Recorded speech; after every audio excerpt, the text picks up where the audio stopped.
여러분 사도행전 8장을 우리 같이 읽었잖아요. 근데 여러분 이 스데반의 순교 이후에 교회에 큰 박해가 있었어요. 사도 바울이, 그러니까 사울이 그 당시는 엄청나게 교회를 잔멸하고 박해하는데 앞장서죠. 그러면서 남녀를 집에 들어가서 끌어다가 감옥에 넣습니다. 그리고 엄청난 박해 현장 가운데 사람들 일부는 도망가고 일부는 끌려가고, 여러분 사도들은 남아 있습니다. 그리고 일부의 사람들은 도망갑니다. 하지만 그들이 자기 하나 보신하기 위해 도망간 것을 넘어서서 그들이 도망가서 간 곳마다 복음을 전합니다. 그래서 빌립이요, 초대교회 집사님 중에 한 분이었죠. 근데 교회가 사라졌어요. 여러분 집사라는 직분이 교회 때문에 세워진 거잖아요. 교회의 필요 때문에 세워진 직분인데 집사라는 직분이 없어요. 그러니까 빌립이 집사님이었는데 사마리아로 여기저기 다 사람들 흩어지고 도망가면서는 직분이 사라졌어요. 사마리아로 갔는데 누가 빌립 집사님 안녕하세요 할까요? 몰라요. 그가 크리스찬인지 그가 집사인지 누군지 뭔지 아무것도 몰라요. 역할과 책임이 사라졌습니다. 아무도 본인을 보지 않아요. 근데 여러분 그때에도 빌립 집사님은요, 자기의 기본적인 정체성에 충성하며 그리스도인으로 복음을 나눕니다. 여러분 우리는 무엇 때문에 사역을 하죠? 여러분 교회 사역하시죠? 혹은 여러분의 삶에서 여러 사역들이, 하나님 맡기신 사역들이 있는데, 여러분 왜 우리가 사역을 하죠? 여러분이 임원이어서 사역합니까? 교회 리더여서 사역하나요? 직책이 있어서? 교사여서? 또 직임이 사라진다면 어떨까요? 여러분 아무도 보지 않는 순간에 여러분은 어떤가요? 아무도 내가 크리스찬이라는 걸 모를 때 나는 어떻게 행동하나요? 여러분 빌립은요, 직분이 있어서 역할이 있어서 혹은 누가 봐서가 아니라 그리스도인이어서 복음을 전했습니다. 이 본분은요 여러분 어떤 상황에도 변하지 않습니다. 올해 내가 임원으로 좀 바빴으니까 내년엔 좀 쉬어봐야겠다 할지라도 사역은, 교회 사역은 쉴 수 있어요. 그러나 그리스도인으로서의 본분은 쉴 수 없다는 거예요. 근데 그렇게 빌립은요 박해받아 예루살렘을 떠나 사마리아로 가서 그리스도인으로서의 본분으로 복음을 전합니다. 여러분 기록된 최초의 선교사가 빌립이에요. 예루살렘을 넘어, 여러분 평신도에 의해 복음이 예루살렘을 넘어갑니다. 사마리아에 빌립이 복음을 전하니까 귀신이 떠나가요. 중풍병자가 나요. 못 걷는 사람이 걸어요. 여러분 그 성에 큰 기쁨이 임합니다. 와, 너무 기쁜 일들이 일어나는 거예요. 근데 그 성에 누구란 사람이 있어요? 시몬이란 사람이 있어요.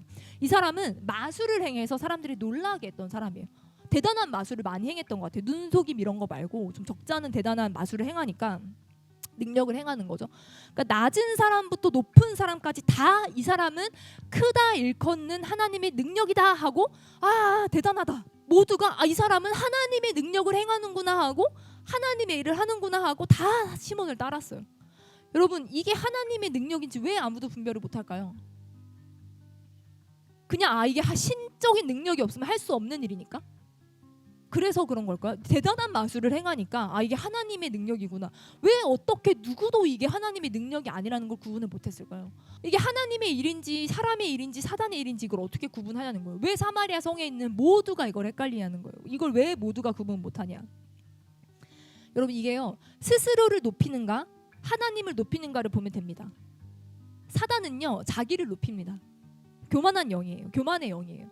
능력과 역사가 나타날수록 그 사람이 교만해지는가 겸손해지는가를 보면 이게 하나님으로부터 온 것인가 사람으로부터 온 것인가 사단이 뒤에서 교묘하게 수작 부리는 것인가 구분이 된다는 거예요. 여러분 오래 사역하면서 느끼는 거는 진짜 무서운 건 뭔지 아세요?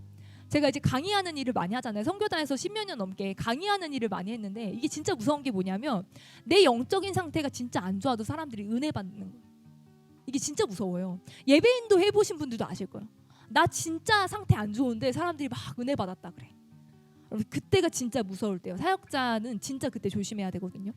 나는 엉망인데, 나는 내 죄가 회개가 안 되고, 나는 내가 문제가 가득한데 사람들이 여러분 일반 평신도로 사역하더라도 이런 일들 많이 있을 거예요. 나는 그냥 대충 했어. 나는 그냥 관성대로 하고 습관대로 하고 난 하기 싫지만 그냥 억지로 그냥 내 죄 가운데 나 해결 안 돼 그냥 했는데 사람들이 와서 대단하다, 정말 멋지다, 네가 이렇게 해서 이런 열매가 있구나 이렇게 칭찬이 있을 때 그때가 진짜 회개해야 될 때. 여러분 이것 때문에 정말 많은 사역자들이, 정말 많은 예배인도자들이 무너집니다. 스킬이 쌓이거든요. 반복할수록 익숙해져요. 그러니까 사람들이 인정해주는 게 좋고 그러면서 이제 내가 높아집니다. 사람들이 칭찬해주거나 격려해주거나 인정해주지 않으면 속상해요. 사람들의 반응에 집중하게 됩니다. 여러분 이게 내가 커지는가 하나님이 커지는가, 이것이 내 사역인가 하나님의 사역인가의 분별의 기준이고 리트머스지라는 거예요. 시온은요 자칭 큰 자라 했습니다. 이게 분별의 기준이에요. 스스로를 높다 하는가 하나님을 높게 만드는가. 이것은 하나님의 사역일 수 없습니다. 자칭 큰 자, 자기를 하나님의 일을 한다고 하면서 자기를 자칭 큰 자라 하는 자는 하나님의 사역, 이건 하나님의 사역이 아닌 거예요. 여러분 빌립을 보세요. 빌립은요 사마리아에서 사역을 크게 이룹니다. 엄청나게 많은 병자들이 고쳐지고 사람들이 귀신 떠나가고 회개하고 하나님 예수님께 돌아오는 엄청난 복음의 역사가 있어요. 사마리아에 복음의 놀라운 역사가 일어났다는 얘기를 듣고요. 예루살렘에 남아있던 사도들이 충격받습니다. 그리고 누구를 보내요? 제자들 중에 대표격인 베드로와 요한을 보냅니다. 이게 범상치 않은 부흥이고 범상치 않은 사건이라고 사도들이 느꼈던 거예요. 아까 사마리아로 베드로와 요한, 왜냐면 진짜 손꼽는 제자들이니까 예수님과 함께했던 제자들 중에서도 수제자로 뽑는 사람들이고 베드로 요한 보냅니다. 베드로 요한이 와서 봐요. 예수님과 직접 사역했던 그들이 와서 보고 아 이게 진짜 부흥이 일어났구나, 복음이 증거되고 교회가 일어났구나 싶습니다. 여러분 빌립이요 성령 세례까지는 베풀지 못합니다. 회개의 세례는 베풀어요. 근데 왜 빌립이 성령 세례까지는 베풀지 못했을까? 베드로와 요한이 와서야 성령 세례가 풀어지거든요. 여러분 이 한 사람이 모든 것을 다 감당하는 게 뭐 교회가 아니어서 그랬는지 한 사람에게 너무 폭발적인 은사가 많이 부어지는 게 또 어쨌든 그래서 예수 성령 하나님께서 어떤 성령 세례까지 풀어지는 거 허락하지 않으셨는지 모르겠지만 구원에 이른 세례까지는 많이 베풀었습니다. 근데 여러분 내 빌립 입장에서 생각해 보세요. 자기가 사마리아 땅에 처음 왔어요. 자기가 열심히 밤낮 없이 사역하고 복음을 증거하고 귀신 기도해주고 병든 자 고쳐주고 하면서요 사역을 일으켰습니다. 놀라운 부흥을 일으켰어요. 교회를 일으켰어요. 그리고 자기보다 더 권위 있고 탁월한 사람들이 왔습니다. 베드로와 요한이 왔어. 그리고 그들이 사역하니까 자기가 못했던 사역이 풀어져. 자기는 구원에 이르는 세례, 물세례까지밖에 못 줬는데 자기보다 더 위대한 자기는 집사였는데 교회에서 사도들이 와서 예수님과 직접 함께했던 사도들이 와서 기도해 주니까 성령이 임하는 역사가 풀어집니다. 여러분이 인간적으로 생각하면요 좀 질투날 수도 있지 않았을까요? 왜 나를 통해서는 성령 세례가 풀어지지 않았을까? 왜 나를 통해서 성령님의 임재가 없었을까? 하나님께 원망하고 불평하는 것도 인간적으로 생각하면 가능한 것 같습니다. 근데 여러분 빌립 집사님은요 이런 것에 연연하거나 주장하거나 시기 질투하지 않았던 것 같습니다. 그런 거에 아예 컨선이 없었던 것 같아요. 그들을 베드로와 요한을 통해 성령 세례가 풀어지고 그런 사역이 이루어질 때 잠잠히 있다가 그럼 이제 베드로 요한이 떠나갔어. 예루살렘으로 돌아갔어. 그러면 그 놀라운 그 사마리아 교회의 권위와 힘이 다시 누구에게 집중돼요? 원래 그 사역을 일으켰던 빌립에게 그 사역이 집중됩니다. 여러분 교회가 크게 세워졌어요. 성도가 꽤 많이 모였어요. 자기가 최종 리더야. 그리고 박해와 핍박이 아직 없어. 와 사마리아의 큰 교회 개척 성공한 거예요. 빌립이. 다이나믹하고 안정적인 사역을 거기서 할 수 있잖아요. 완전히 모든 조건이 다 갖춰졌어. 근데 여러분 그 시간 그 빌립에게 하나님의 음성이 임해요. 성령님의 음성이 임합니다. 뭐라고 하세요? 남쪽으로 가라. 예루살렘에서 가사로 내려가는 길까지 그 길은 광야라. 지금 내가 열심히 이만큼 해서 이만큼 사역해놨어. 내가 이만큼의 열매를 거둬놨어. 내가 이제 진짜 본격적으로 여기서 재밌게 사역할 수 있어. 근데 어디로 가래? 다시 아무것도 없고 아무도 인정해주지 않는 광야로 가래. 나 사마리아로 왔잖아. 나 한 번 순종했잖아요. 그럼 광야로는 다른 사람을 보낼 수 있잖아. 왜냐면 여기 성령 받은 사람 많잖아. 근데 왜 하나님, 성령님은 왜 또 빌립을 보내실까요? 여러분 이게 성령님은요 항상 보면요 이 한 번 순종한 흔적 있는 사람을 계속 보내시는 것 같습니다. 선교도 그래요. 한 번 가기가 어렵지 한 번 가면 계속 가더라고요. 여러분 그래서 광야로 가래. 광야로 가니까 왜 가래? 한 사람 만나러 가래. 한 사람. 에디오피아 내시 한 사람. 그 사람 한 번 만나고 앞으로 다시 못 보거든요. 그를 다시 보지 못하니라 그 사람 만나러 가래요. 여러분 그 사람은 에디오피아 내시는 누구냐면요 덜컹거리는 수레에서 여러분 지금 BMW 생각하면 안 되잖아요. 흔들리지 않는 편안함 AC 침대 그런 거 아니잖아요. 엄청 덜컹거려. 광야에서 엄청 덜컹거리는 그 수레에서 이사야 두루마기 읽고 있어. 잘 안 보여. 근데 그거 막 집중해서 보면서 묵상하고 생각하고 이 사람은 누군가. 여러분 간절하게 말씀을 사모하는 그 한 사람을 만나러 하나님이 그 사마리아의 성공적인 교회 개척을 이룬 빌립을 보내는 거예요. 되게 비효율적인 것 같아요. 여러분 만약에 우리 보고 가라 그러면 우리는 뭐라고 기도할까요? 하나님 이해가 안 돼요. 왜요? 왜 지금이죠? 저는 여기서 이렇게 더 크고 중요한 사역이 많아요. 저 이렇게 더 한 거 많아요. 만약에 진짜 가야 되면 내일까지 말씀 주세요. 만약에 진짜 가야 되면 사인을 주세요. 여러분 만약에 우리였으면요 에디오피아 내시 이미 에디오피아 돌아갔어요. 가는 길을 못 만나고 그 중요하게 하나님 타이밍 있잖아요. 아, 예루살렘에 왔다 돌아가는 에디오피아 내시면 예루살렘 근방에서 만나면 좋잖아.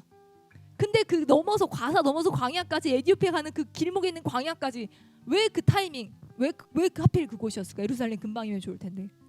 그 사람이 그 이사야서를 읽고 있는 그 타이밍에 하나님 만나기 원하셨던 것 같아요. 이사야서 그 본문은 정확하게 예수님을 예표하고 있거든요.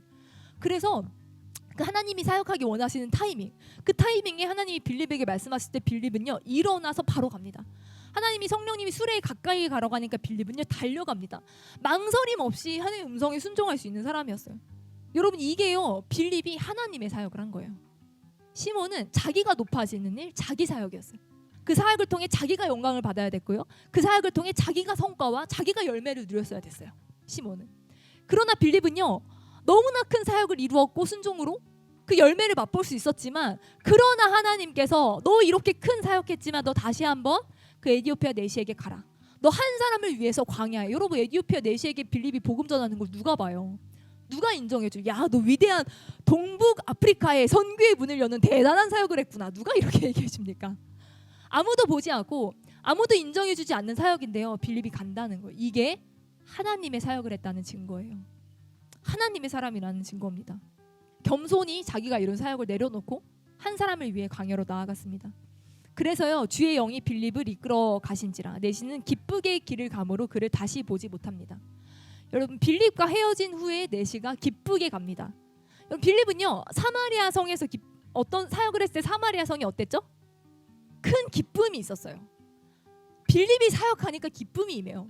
빌립이 사마리아 성에서 사역하니까 사마리아 성이 다 기뻐요. 에티오피아 내시한테 사역하니까 에티오피아 내시가 기쁘게 길을 가요. 여러분 이게요 이 은사가 다른 사람을 기쁘게 하는 것으로 나타납니다. 자기가 가진 어떤 복음 증거로, 자기가 가진 은사로, 자기가 가진 섬김으로 여러분 자기를 기쁘게 하고 자기를 만족시키는 게 아니라 하나님을 위해서 온전히 자신을 내어드렸을 때 사람들을 기쁘게 하는, 성도들을 자기 은사가 완전히 발현되는 그 기쁨을 빌립도 누렸을 거예요. 그리고 빌립이 아소도에 나타나 여러 성을 지나다니며 복음을 전하고 가이사랴에 이르는 게, 여러분 이게 나중에 지도 보면 아시겠지만 한 바퀴 삥 돌아요. 이게 예루살렘에 있다가 사마리아 갔다가 광야로 갔다가 아소도로 갔다가 가이사랴로 갔다가 이 예루살렘을 이 예루살렘이 아니라 유대의 온 지역을 뺑뺑 돕니다. 둘이 물에서 올라올새 주의 영이 빌립을 이끌어 가신지라. 여러분 주의 영이 빌립을 이끌어 가시고 그리고 빌립이 아소도에 나타납니다. 여러분 아소도에 나타나, 여러분 사람이 빌립이 아소도에 나타나, 이 나타나 되게 이상하잖아요. 주의 영이 빌립을 이끌어의 이끌어는요 이 하르파조인데 이게 낚아채다, 낚아올리다, 물고 가다라는 뜻이에요. 그리고 빌립이 아소도에 나타나는 was found, 발견되다. 여러분 이게 굉장히 좀 특이한 게 뭐냐면 빌립이 아소도에서 발견된 거예요. 정말 그 사람이 성령의 인도하신 가운데 지역을 이렇게 이동하는데, 여러분 우리가 튀니지에서 발견되는 거죠. 우리가 그렇게 튀르키에서 발견되고 열방에서 발견되는 거예요. 여러분들 성령께서 인도하시는 길은요 우리가 이미 이룬 어떤 성과, 우리가 이미 이룬 산적하기 우리의 어떤 그런 것들이 아니라는 거예요. 성령이 이끄시는 방향은 복음이 없는 자, 광야, 복음을 간절하게 기다리는 한 사람. 오직 성령이 너에게 임하시면 너희가 권능을 받고 예루살렘과 온 유다와 사마리아 땅 끝까지 이르러 내 증인이 되리라. 예수님의 유언을 처음 성취한 사람 누구? 빌립이 처음 예루살렘을 넘어갑니다. 여러분 나중에 이 사도행전 21장 읽다 보면요 집사 빌립이요 전도자로 등장합니다. 더 이상 어떤 프레임이 없어도, 자기 어떤 직분이 없어도, 주변 사람들의 눈이 없어도 그 사람이 어디서나 전도하기 시작하고 그 사람의 정체성은 전도자 빌립으로 21장이 등장하게 되는 거예요.